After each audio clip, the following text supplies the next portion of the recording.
Hi everyone. I'm Barbara. I joined Unilever 2.5 years ago.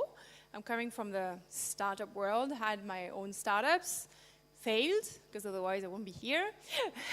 And today I'm actually doing one of the coolest job in Unilever, I think. I'm running Unilever Foundry for Southeast Asia. So Unilever Foundry platform is a platform for startups to engage, collaborate, and create new business models with Unilever and our 400 brands. And I'm going to go through what we are doing in 20 minutes. So Unilever, it's 400 brands.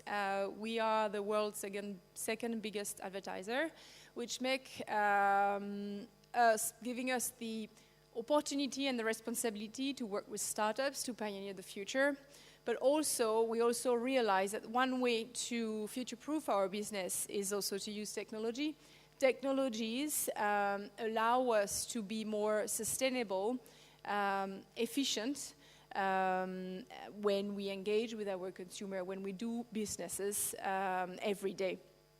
So we have a long heritage of innovation. 1835, we were one of the first to actually put soap bar into paper wrap to fight dysentery and do advertisement around it.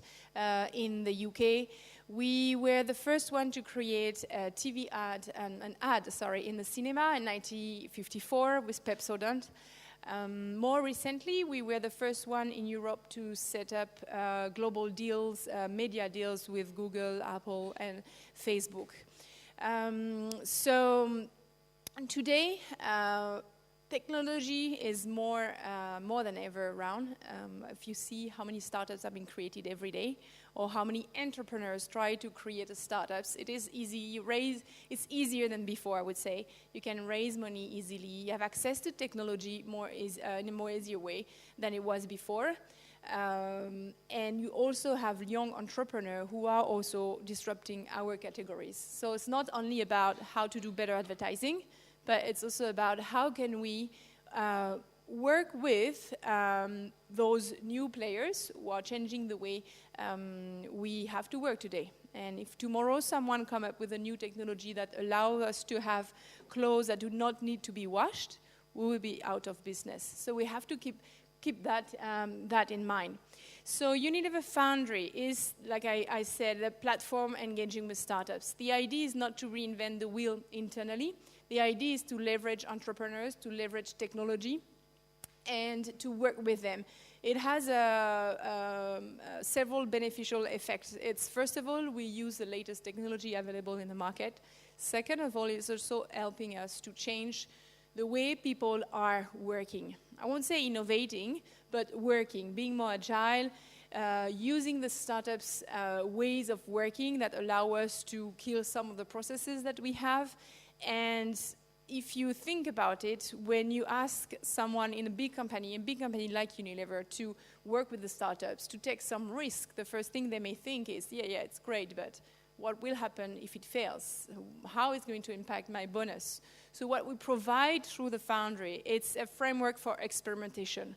It's a place, I would say, a state of mind where people can take risks, can work with startups, and we help them to go through that process, to understand the challenges working with startups, but also define the right KPIs and the right scope of work when we work on the pilot.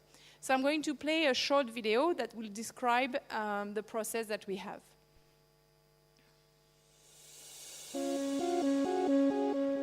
In a VUCA world, we have to continually think about the changes that are going on around us. We need to innovate, and innovate on an ongoing basis. The Foundry process is pretty straightforward. It has 4 simple steps. The first one is the brief, then the pitch, then the pilot, and hopefully the partnership. We engaged the Foundry because we had a specific challenge that we wanted to tackle. The challenge that we have in today's environment is that the store is becoming stale. What new technology or startups could help us to change the way that we interact with shoppers? Novalia's focus is to add interactivity to everyday printed items. The reverse is screen printed with conductive carbon ink. Navalia definitely nailed the brief. Well, things are being invented all the time, all the way around the world, and not necessarily in the four walls of Unilever. So we're looking for innovation through collaboration, ways to engage with others to create new ideas for the future. We wanted to find something new and different to amplify the new variant of the brand for Axe. So the foundry came with the idea of Sofa Sound. So far puts on secret gigs in people's living rooms in over 100 cities around the world every month. We wanted to be something modern, something that is out there connecting with our guys and delivering something much more understated, which is the concept of the new variant, so it was a perfect match. The foundry is different because historically a company like ours would do lots of market research, would even do test markets, and when it was perfect we'd launch it and launch it big. And what this is about is creating the ability to launch and learn, to adjust as we go, to craft as we go, and in that way create a different way of innovating for the future. They just found the right partner, brought to us, and we are now making it happen to launch next year. For us, we can tap into startups and see innovation, new ideas, new ways of doing things. But of course for the startup as well, they can tap into really big brands, and also brands that have real geographic reach and budgets. So really, on both sides, we both win from this. Working with Axe has given us the opportunity to take what we normally do and supercharge it. It's good for them because we can make them bigger, and it's good for us because they exist already and they are already talking to our target. I think the foundry is going to change the way we do things moving forward. Where the magic really happens is when the power of our brands and our marketeers combine with the ingenuity and the innovation of a startup. Individually, interesting, together, invincible. So that's what we're doing. We're piloting, we're allowing our marketeers to explore working with startups. So it's not really like, the pilot will be at a small scale, but what's important is once we have identified a technology is how we can then scale it within the business and how we can help our organization to understand how it works and how it can be beneficial for us. That's the various area that we have been looking at the moment, mainly on marketing tech and ad tech, because this is how we started. We have now we are actually moving the foundry model to other functions. I've heard a lot internally that it's great to pilot with startups, it's great to innovate, to explore new technology, but it has to have an impact on our business. But the best way to have an impact on the business is to make foundry available to everyone in the organization, from the supply chain to the logistic guys, the finance and the HR guys.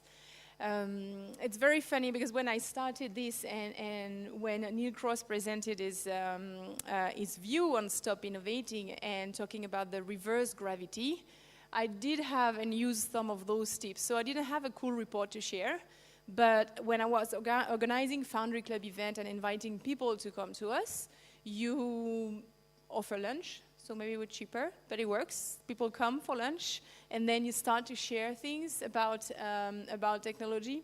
You also book meeting rooms who are way too small, 25 people meeting rooms, and you invite 100 people.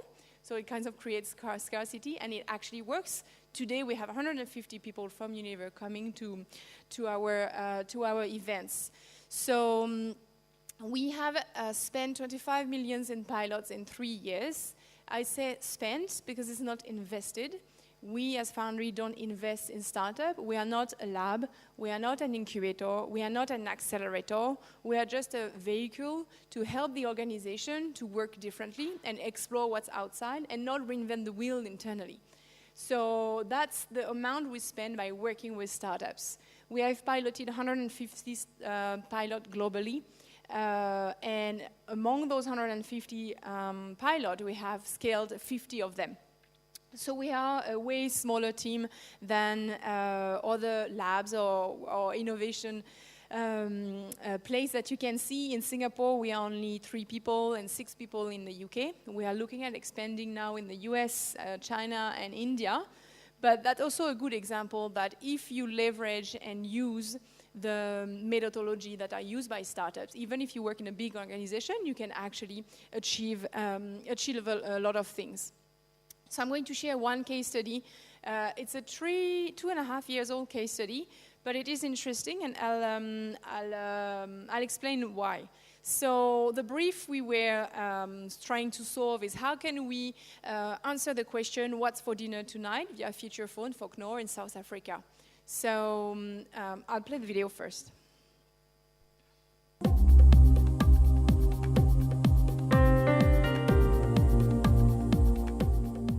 As Knorr's growth accelerates across Africa and Asia, we need to explore new ways to engage with people in these markets. One of the key challenges is that the primary device in these markets are basic and feature phones, and with that comes a primary form of communication, which is text-based messaging. For us, the challenge was, how do we answer the question of what's for dinner tonight? We put this challenge to Unilever Foundry, and we're interested to see what solutions might come back. At Digital Genius, we are building artificial intelligence combined with natural language processing that allows us to automate tens of thousands of real-time conversations. And we have an amazing team that delivers this technology to some of the world's largest brands and corporations. When we first heard about Knorr's brief, we thought, wow, it's an amazing opportunity to make our technology available to millions of people worldwide. Through working with Unilever and wider Knorr team, we've built Chef Wendy, an artificially intelligent chef that helps customers to cook better meals using Knorr products every day. A user can simply text the ingredients they have at home and immediately get a response with the dishes they can cook. This has also allowed Unilever to build a very big database of personal profiles of many customers that they can now use to push targeted campaigns of their new products. This system has proven to be overwhelmingly successful, with engagement being far higher than with other digital channels. Even more, we're reaching and crafting relationships with people we had no access to previously. Working with Unilever is an amazing experience. They helped us to find a new use case, a new opportunity for our technology in an entirely new market. And now, following a successful pilot, we are working together with Unilever to scale this across different markets, different brands, different products. So it's an interesting case because actually we almost killed the startup by working with them. So 2.5 years ago, we've discovered their technology. We helped them to build a new use case and build Chef Wendy. We've started to expand it to Cleanipedia, where you take a picture and it tells you how to wash your clothes. And Hellmann's is using it the same way than Chef Wendy is. The problem is it was the very early days of chatbots. I mean, at least from the outside world, it was not very a buzzword yet. And the business model that the startup had was not scalable. And when I say scalable means that each time they were about working with us, they had to rebuild their bot. And therefore, financially, it was really, really not sustainable. So because they had a lot of requests and projects from our brands to build Chef Wendy for their own brand, they could not cope. But we have used the technology. Today we spend about $2.5 million a year with Digital Genius. And what they are doing now, they are taking care of our customer support hotline from our websites and reusing the same technology, but tweak the model a little bit. It's very important for startup to understand what scale means. We, as Unilever, understand what it is. But when we work with a startup and ask them to connect us with chefs in Indonesia, startup come back with a proposal and connect us with 5,000 chefs. 5,000 chefs is not even in Jakarta, it's not even a sampling size for us. How can you connect us with 500,000 chefs? So this is where the Foundry is actually helping the two worlds, I would say, to communicate, to understand what a common scope of work or KPIs could be. What success means for startups is not what success means for Unilever. It's really about how we can both worlds to understand each other and work better. I won't share more case studies today because of the time, but we have more on our website. All the briefs that we are doing are also available on the website. And I have just a couple of more slides to explain what Level 3 is today. So not a lab, not an incubator, not an accelerator. It's a new model of engagement. We are building an ecosystem for startups, a platform to help them to grow successfully. If they are successful, we'll be successful. Proximity to the startup and a new technology will be useful for us. I'm coming from the startup world. I was not in my garage, but I was with my friend building the platform that no one's really wanted to. And we were so proud of what we built, right? But I was too far away from my end user. So what we want is to offer an opportunity for startups to build better solutions who are relevant to businesses. Unilever is a potential client when you work from here, but it's not the only one. You can gain a lot of value by being close to Unilever. You can talk, we have our global procurement team sitting here. You have supply chain sitting here.